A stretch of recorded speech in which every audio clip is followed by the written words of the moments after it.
The test is in 4 parts. Part 1, Part 2, Part 3, and Part 4. Now look at Part 1. Part 1. You will hear a conversation between a woman and the librarian. Now you have some time to look at questions 1 to 6.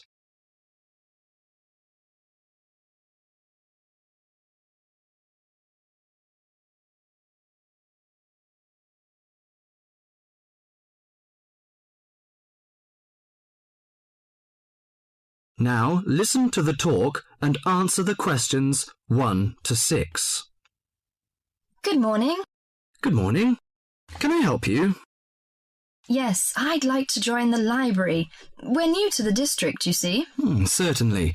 Well, all we need is some sort of identification with your name and address on it. Oh dear. We just moved, you see, and everything has my old address. A driving license, perhaps? No, I don't drive. Your husband's would do. Yes, but his license will still have the old address on it. Perhaps you have a letter addressed to you at your new house. No, I'm afraid not. We've only been there a few days, you see, and no one's written to us yet. What about your bank book? That's just the same. Oh dear, and I did want to get some books out this weekend. We're going on holiday to relax after the move, you see, and I wanted to take something with me to read. Well, I'm sorry, but we can't possibly issue tickets without some form of identification. What about your passport? What? Oh, yes, how silly of me. I've just got a new one, and it does have our new address. I've just been to book our air ticket, so I have it on me. Well, that's all right. Your ticket will be ready soon. Okay, how many books am I allowed to take out? You can take 4 books out at a time, and you can also get 2 tickets to take out 3 magazines or periodicals. Newspapers, I'm afraid, can't be taken out. Oh, that's fine. Do you have a record library? Some libraries do, I know. Yes, we do. You have to pay a deposit of $5 in case you damage them, but that entitles you to take out 2 records at a time. That's good. Could you show me where your history and biography sections are, please? Yes, just over there to your right. If there's any particular book you want, you can look it up in the catalogue, which you'll find just around the corner. You can also find a touchscreen information service on level 2. Thank you. Oh, and how long am I allowed to keep the books for? Well, the normal loan period is 3 weeks, with 2 weeks extension. Oh dear. We're going away for 4 weeks. Can I renew them now? I'm afraid not. You must do that at the end of 3 weeks. I see. Thank you very much.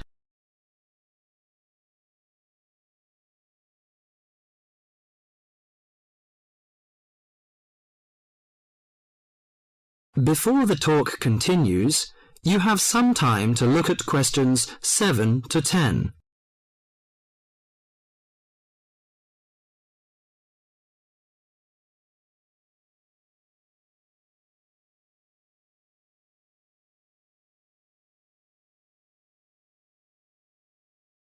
Now listen to the talk and answer the questions 7 to 10. Well, let's go into some details. Your name, please, madam? My name is Barbara. The surname is Cooper. It's spelt as Cooper. Fine. And what's your contact number? If we have new books coming, we can contact you in time. Good. You can call me on 723-6518, but it's better after 5 p.m. You know I have to work during the daytime. Do you need the office number? I don't think so. It's enough. Could you tell me the address? I lived in King Road, but of course you need my new address. It's 25 St. Mary Road, Hanwell. That's Hanwell. Is that right? Yes. Do you need the passport number? I just brought it with me. Here you are. Yes, thank you. The number of your passport is G5798-0942. OK, and your ticket is ready. The number is M930123. Thank you. Could I take a look around and check out some books? Of course, as you like.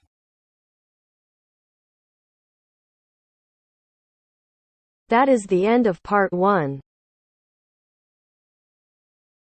You now have half a minute to check your answers.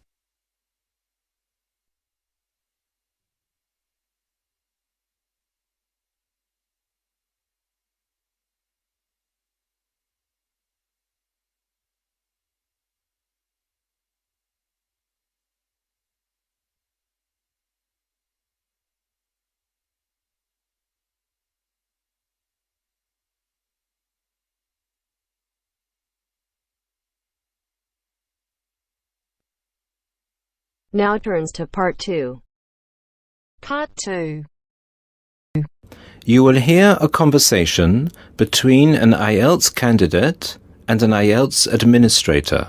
First, you have some time to look at questions 11 to 15.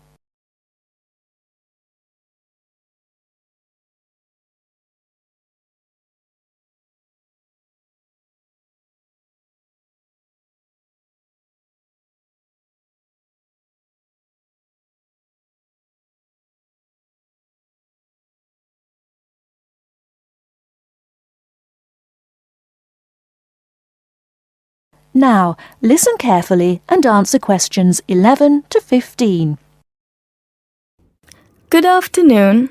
I'm applying for a master's program at the University of Exeter in the UK. I'm planning to register for the Ielts exam at your centre next month. I have some questions I'd like to ask you before I register, if that's okay. Certainly. Would you be taking the academic module? I think so, but I'll have to contact the university just to make sure. You'll probably need the academic because most universities don't accept the general training. And anyway, the procedures to register for the exam are the same for both the general and the academic modules. Good. My first question is whether I sit all parts of the exam on the same day. I don't live here, you see, and for me it would be more convenient to do all the papers on the same day. Unfortunately, the speaking part is scheduled for Thursdays, and reading, writing and listening tests take place on Saturdays. We can't change the days, I'm afraid. That's a pity. Well, never mind. What sort of documents do I need to bring in order to register? You'll have to fill in the Ielts application form and bring an ID, a copy of your ID, and 2 passport-size photos on a white background. Will any ID do? We only accept original passports and national IDs. That's good to know. Did you say that reading, writing and listening are scheduled for Saturday? That's right. Will I get a break in between the papers? I'm afraid there aren't any breaks between the papers. Each paper takes an hour to complete, so it's 3 hours straight through. You'll first do listening and then reading, followed by the writing test. This is a standard requirement from Cambridge. Before you hear the rest of the talk, you have some time to look at questions 16 to 20.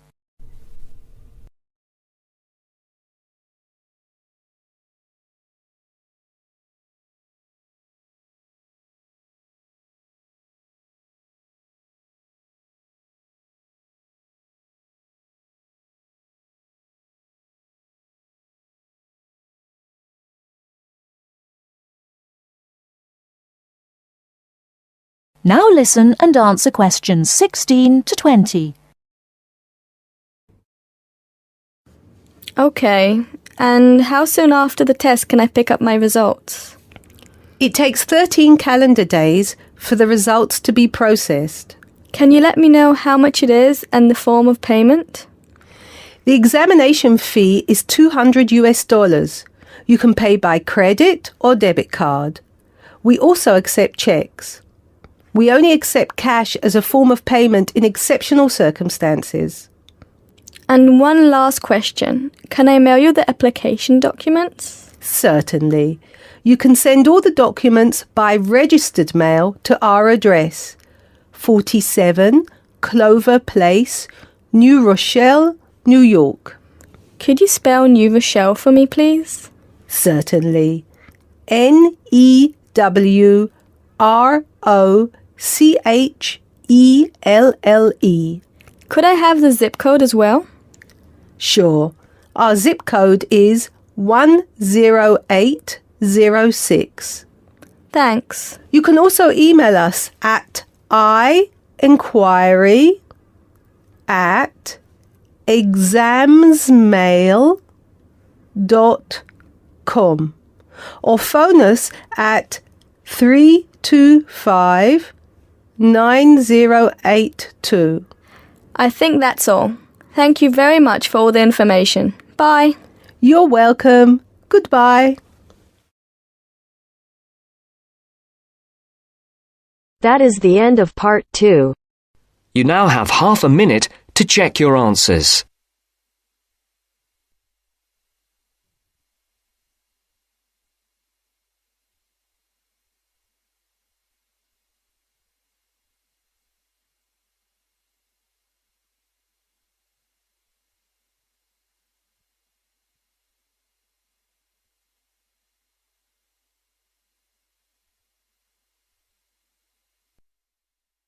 Now turns to part 3. Part 3. Listen to somebody giving a talk about how setting goals can help you achieve more. First, you have some time to look at questions 21 to 24.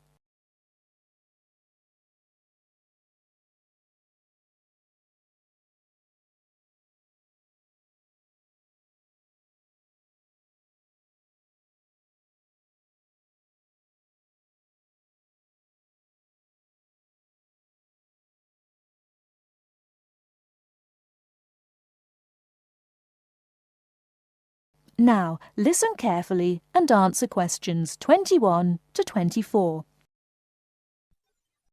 Good evening, everyone. It's good to see that so many people managed to make it. An achievement in itself when I'm sure you're all so busy. This evening, I'm going to talk with you about setting goals and how setting goals can help you understand what you really want to achieve. First, though, I'd like to start by saying what I think achievement actually means. I think some people think it's simply about being successful in a job or making money, but it certainly doesn't have to mean that. Achievement is simply accomplishing goals that you set for yourself, doing what you plan to do, and people might plan to do all sorts of different things. Achievement is about realizing your dreams. I would also like to say that to achieve, you must have belief. Belief that you can do whatever it is you want to do. There is more to achievement than simply wanting to do something. Anyone can say that they want something, but actually getting it is not so easy. To get it, you must believe that it is yours. Not having belief is the main reason that so many people do not achieve. If you really want something, you must talk and act like you already have it. Then you have belief, and then you will achieve. So, goal setting.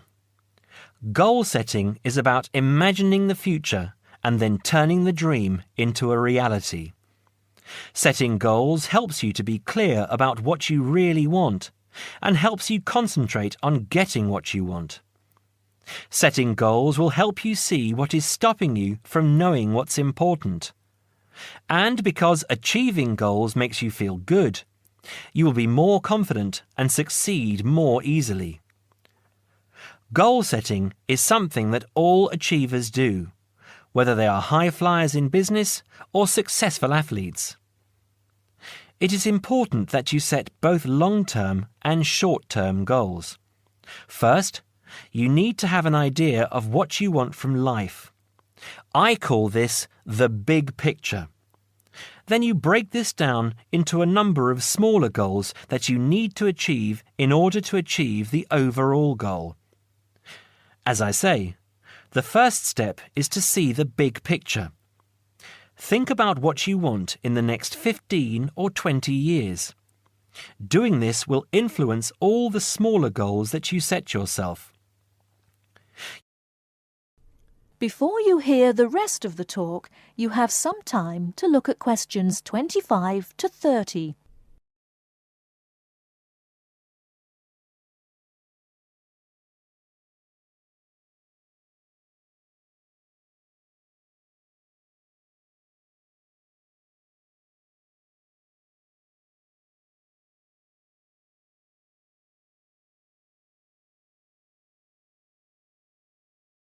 Now listen and answer questions 25 to 30.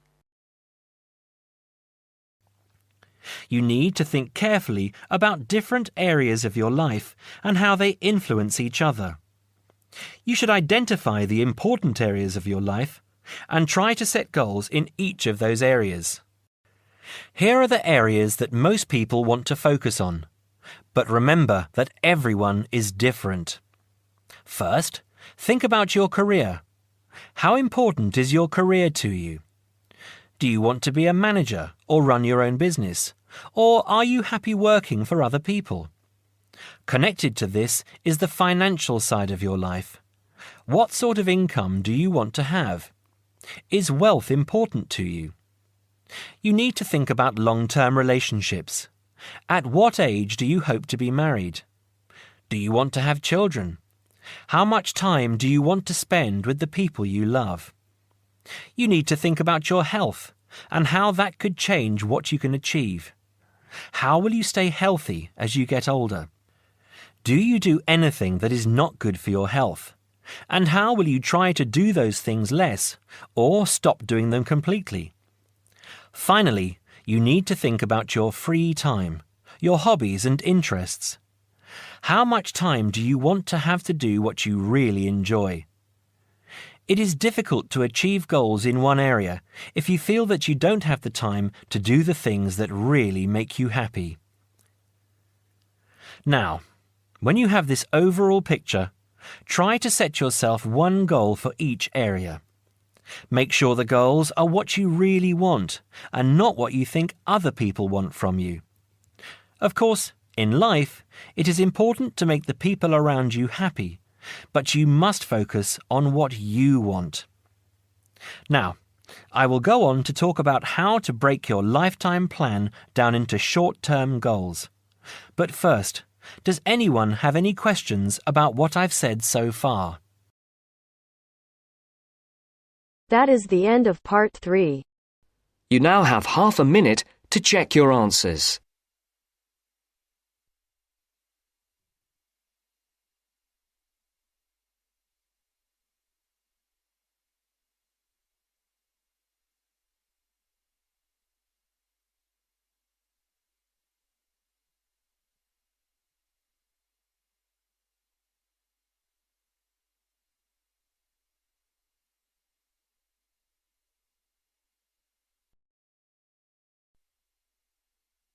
Now turns to part 4.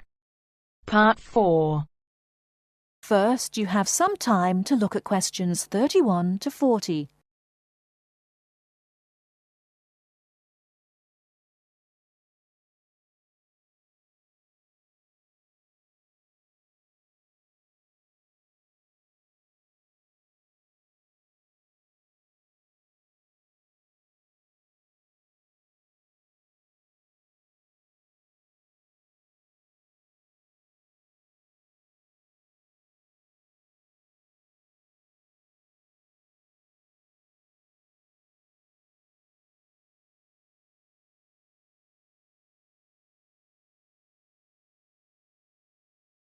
Now listen carefully and answer questions 31 to 40. Hello and welcome. My name's Carolyn Tan. Just as there are a great number of different courses and places to study here, the teaching methods used and the skills you need will vary, depending on the subject you study and the college or university you attend. All courses vary, but most include some of the teaching methods I'm going to talk about today. Generally speaking, in some subjects, you will have timetabled classes for most of the week. In others, you may only have a few hours timetabled and will be expected to work independently for a substantial amount of time. Working independently is crucial at university. I'm going to go over the 3 main types of teaching method you will have here. These are lectures, seminars, and tutorials. There are other methods that you will come across, like workshops, group work, and practical work, but I'll describe the 3 main types for now. I'll briefly describe what they are and try to give you some helpful advice in dealing with them. Let's start by looking at lectures. These are large classes, usually lasting around 1 hour, where a lecturer or tutor talks about a subject and the students take notes. On some courses, there can be over 100 students in a lecture. Unfortunately, there is usually little or no opportunity to ask questions during the lecture. Lectures are usually intended to do 3 things. Firstly, to guide you through the course by explaining the main points of a topic. Secondly, to introduce new topics for further study or debate. And thirdly, to give you the most up-to-date information that may not be included in textbooks. So as you can see, it's essential to go to lectures. Of course, you need to take notes in lectures. Remember, you don't need to write down everything the lecturer says. Try to concentrate on the main points and important details. Most lecturers use stories, examples, and even jokes to illustrate a point. And you shouldn't write these down. When you take notes in lectures, abbreviations and symbols for common words and terms can help you write faster. If there is something you don't understand, make a note to ask after the lecture or in a tutorial. Most students try to write up their notes after a lecture. It's a good idea to try to be organised. Keep your notes from your lectures in order in a file, but don't just file the notes away until your exams. Read through them regularly, as this will help you with your revision. It's really important to go over your lectures.